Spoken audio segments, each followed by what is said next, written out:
Laurence Barca, je suis assistante sociale au ministère des Armées et j'interviens au sein du service de l'action sociale des Armées. J'assure un rôle de conseil, d'écoute et d'accompagnement des personnels.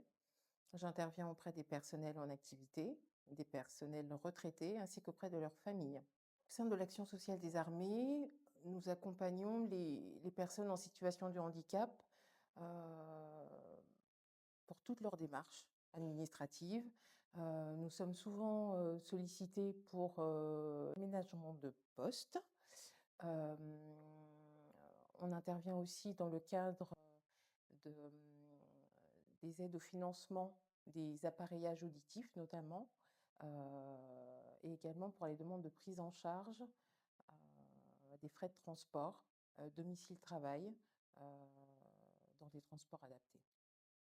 Lorsqu'on parle d'accompagnement social au sein du service social du personnel, on ne pense pas forcément à l'accompagnement des familles. L'une des particularités du service de l'action sociale des armées, c'est qu'effectivement, nous accompagnons des personnels euh, en activité, mais également leurs familles.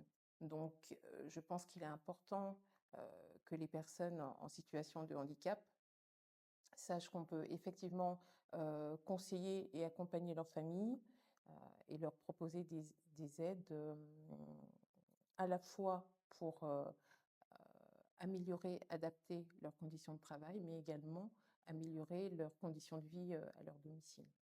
L'un des avantages, je dirais, de travailler au ministère des Armées, c'est que les professionnels qui interviennent dans le domaine du handicap sont nombreux.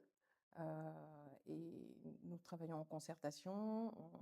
Ils pourront faire appel non seulement à l'action sociale des armées, mais également à la médecine de prévention, aux chargés de prévention, euh, aux correspondants handicap, et également demander un soutien à leurs services de ressources humaines. En tant qu'assistants sociaux, on est amené à intervenir sur tous les types de problématiques, et notamment toutes les problématiques en lien avec la santé. Donc, on intervient vraiment sur tout le champ du handicap, visible, invisible, euh, pour les personnels eux-mêmes, pour des membres de leur famille aussi. Donc, en fait, lorsqu'on reçoit des personnels en situation de handicap, euh, on effectue une évaluation vraiment globale de toute leur situation personnelle, professionnelle, familiale, pour leur apporter les aides adaptées. On essaye de trouver des solutions avec les personnels sur toutes les problématiques qui ont un impact sur leur capacité de travail. C'est aussi un ministère qui prône la tolérance.